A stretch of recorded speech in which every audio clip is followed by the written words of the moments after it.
क्रांतिदर्शी युग ऋषि वेद मूर्ति तपोनिष्ठ पंडित श्री राम शर्मा आचार्य एवं परम वंदनीय माता भगवती देवी शर्मा द्वारा भाष्यकृत 108 प्रमुख उपनिषदों के अंतर्गत ज्ञानखंड में बृहदारण्यक उपनिषद का स्वाध्याय करेंगे। पंचम ब्राह्मण के प्रथम मंत्र में उपनिषद के ऋषि लिखते हैं, यह प्रख्यात है कि ऋषि याज्ञवल्क्य की 2 पत्नियां थीं, जिनका नाम मैत्रेयी और कात्यायनी था। इन दोनों में मैत्रेयी ब्रह्मवादिनी और कात्यायनी सामान्य स्त्रियों की तरह ही थी। याज्ञवल्क्य ने अगले आश्रम अर्थात वानप्रस्थ में प्रवृत्त होने की इच्छा से कहा। दूसरे मंत्र में उपनिषद के ऋषि लिखते हैं, पत्नी मैत्रेयी से उन्होंने कहा, हे मैत्रेयी, मैं अब वर्तमान स्थान गृहस्थाश्रम से अगले स्थान वानप्रस्थ में परिव्रज्या हेतु जाना चाहता हूँ। अतः मेरी आकांक्षा है कि दूसरी धर्मपत्नी कात्यायनी और आपके बीच संपत्ति का बंटवारा कर दूँ। तीसरे मंत्र में उपनिषद के ऋषि लिखते हैं, यह सुनकर मैत्रेयी बोली, हे भगवान, धन धान्य से पूरित इस संपूर्ण धरती की यदि मैं स्वामिनी बन जाऊं तो क्या मैं अमर पद पा सकूंगी? महर्षि याज्ञवल्क्य ने कहा, नहीं। जैसे साधन संपन्नों का जीवन होता है वैसा ही तुम्हारा जीवन हो जाएगा। धन से अमृतत्व की आशा नहीं करनी चाहिए। चौथे मंत्र में उपनिषद के ऋषि लिखते हैं, मैत्रेयी बोली, हे स्वामी, जिस धन ऐश्वर्य से मैं अमृतत्व प्राप्त नहीं कर सकती उसे ग्रहण करके मैं क्या करूँगी? हे भगवान, यदि आप अमृतत्व प्राप्त करने का कोई उपाय जानते हों तो वह मुझे बताने का अनुग्रह करें। पांचवें मंत्र में उपनिषद के ऋषि लिखते हैं, याज्ञवल्क्य ने कहा, हे मैत्रेयी, तुम हमारी प्रिया रही हो और अब भी हमारे लिए प्रिय आनंद की वृद्धि कर रही हो। तुम आकर बैठो, मैं तुम्हारे लिए अमृतत्व प्राप्त कराने वाला उपदेश प्रदान करता हूँ।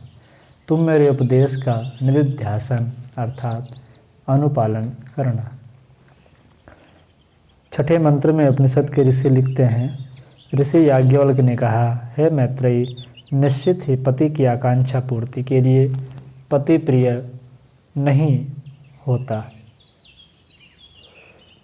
वरन अपनी आत्मीयता की आकांक्षा पूर्ति के लिए पत्नी को पति प्रिय होती है। इसी प्रकार पत्नी के प्रयोजन के लिए नहीं बल्कि अपने प्रयोजन के लिए पति को पत्नी प्रिय होती है। पुत्रों की आकांक्षा पुत्री के लिए नहीं, पुत्रों की आकांक्षा पूर्ति के लिए नहीं वरन अपनी आकांक्षा पूर्ति के लिए पिता को पुत्र प्रिय होते हैं। धन के प्रयोजन पूर्ति के लिए नहीं वरन अपने प्रयोजन की पूर्ति के लिए व्यक्ति को धन प्रिय होता है। पशुओं के प्रयोजन के निमित्त नहीं वरन अपने प्रयोजन के लिए पशु प्रिय होते हैं। ज्ञान या ब्राह्मण के प्रयोजन के लिए नहीं वरन अपने प्रयोजन के लिए ज्ञान या ब्राह्मण प्रिय होता है।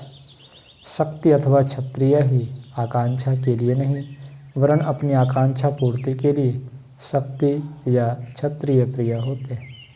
लोकों के प्रयोजन के लिए नहीं वरन अपने ही इच्छा पूर्ति के लिए लोक प्रिय होते हैं। देवों के प्रयोजन के लिए नहीं देव प्रिय नहीं होते, अपने आत्मीयता प्रयोजन के लिए देव प्रिय होते हैं।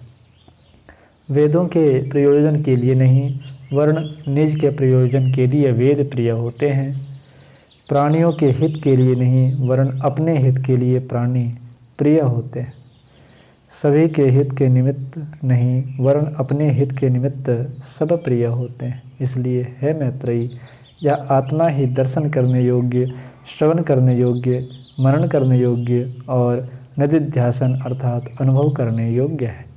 इस आत्मा के दर्शन, श्रवण, मनन और ज्ञान से सभी का ज्ञान हो जाता है। 7वें मंत्र में उपनिषद के ऋषि लिखते हैं, जो ब्राह्मण या ज्ञान को आत्मा से भिन्न किसी अन्य वस्तु में जानने वाला होता है उसे ब्राह्मण या ज्ञान परित्यक्त कर देता है। क्षत्रिय या बल को आत्मा से भिन्न किसी वस्तु में देखने वाले को बल या क्षत्रिय परित्यक्त कर देता है। लोगों को आत्मा के अतिरिक्त किसी अन्य में जानने वाले को लोक त्याग देते हैं। देवताओं को आत्मा के अतिरिक्त किसी अन्य में जानने वाले को देवता छोड़ देते हैं। वेदों को आत्मा के अतिरिक्त किसी अन्य में जानने वाले को वेद परित्यक्त कर देते हैं। समस्त प्राणियों को आत्मा के अतिरिक्त किसी अन्य में देखने वाले को समस्त प्राणी त्याग देते हैं। इस प्रकार ब्राह्मण अर्थात ज्ञान, क्षत्रिय अर्थात शक्ति, लोक, देवता, वेद और समस्त प्राणी ये सभी आत्मा ही है, उसके अतिरिक्त कुछ नहीं। इस मंत्र की व्याख्या में युग ऋषि लिखते हैं, आत्मा से भिन्न देखने पर ज्ञान, बल, लोक, देव, वेद आदि का वास्तविक लाभ मिलना बंद हो जाता है।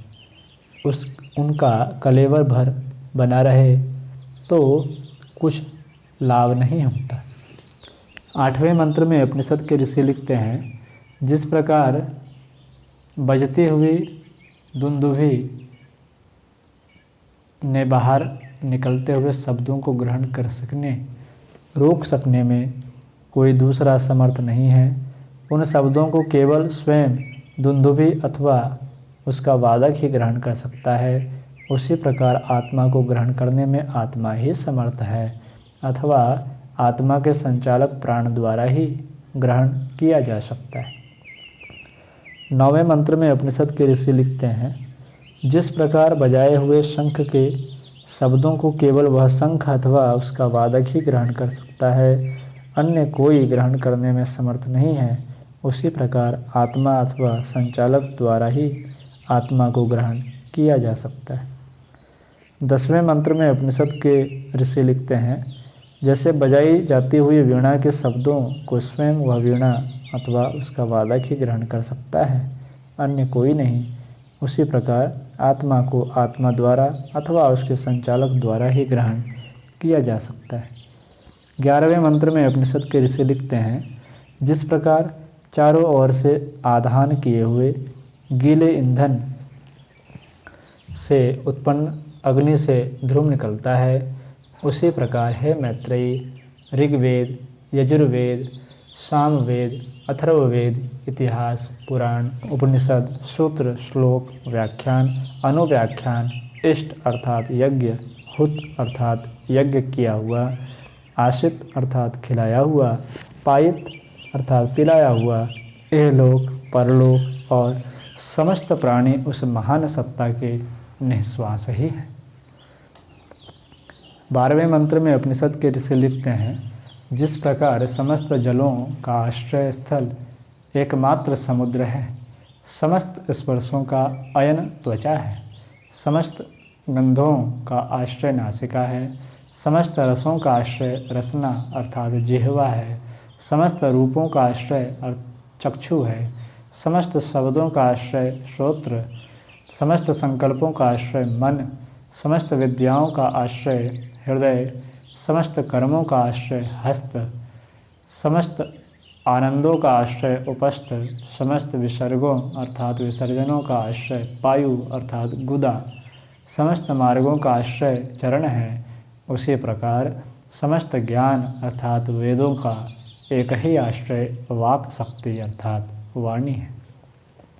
13वें मंत्र में उपनिषद के ऋषि लिखते हैं, याज्ञवल्क्य ने आगे कहा, जिस प्रकार लवण अर्थात नमक की डली बाहर और भीतर से रहित संपूर्ण रूप से रसघन है ही है, उसी प्रकार है मैत्रेयी, यह आत्मा बाह्याभ्यंतर भेदों से शून्य प्रज्ञान घन ही है। यह विज्ञान घन आत्मा समस्त भूतों से ऊंचा उठकर उन्हीं में विलीन होकर नष्ट हो जाता है।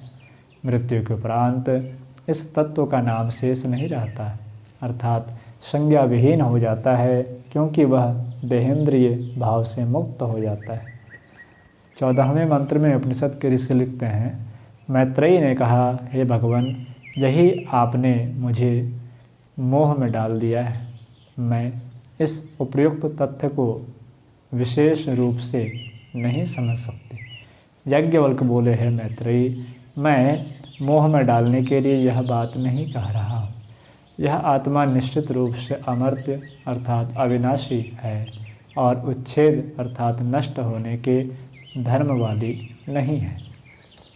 15वें मंत्र में उपनिषद के ऋषि लिखते हैं, जहाँ अज्ञान जनित स्थिति में द्वैतावस्था में कोई अन्य किसी अन्य को देखता, सूंघता, रसास्वादन करता, सुनता, कहता, मनन करता, स्पर्श करता और जानता है, किंतु जब इसके लिए सभी कुछ आत्मा ही हो गया है, तब वहाँ किसके द्वारा किसे दिखे, किसके माध्यम से किसे सुने, किसके द्वारा किसका रसास्वादन करे, किसके माध्यम से किसे कहे, किसके द्वारा किसका मनन करे, किससे किसका स्पर्श करे, किससे किसे जाने। है मैत्रेयी, जिसके द्वारा सभी को जाना जाता है, उसे किसके द्वारा जाने।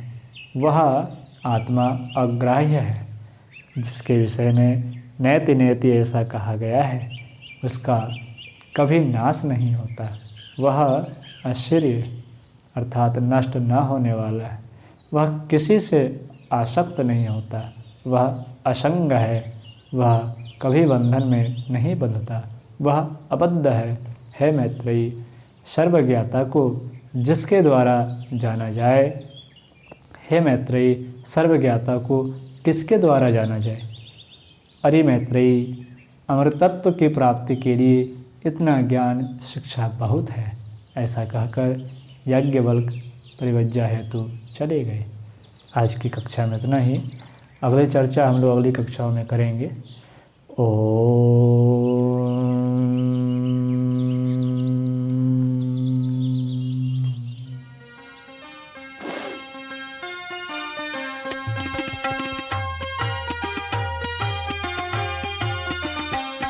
चलो गुरुदेव के सपने सजाने की शपथ ले लें। चलो गुरुदेव के सपने सजाने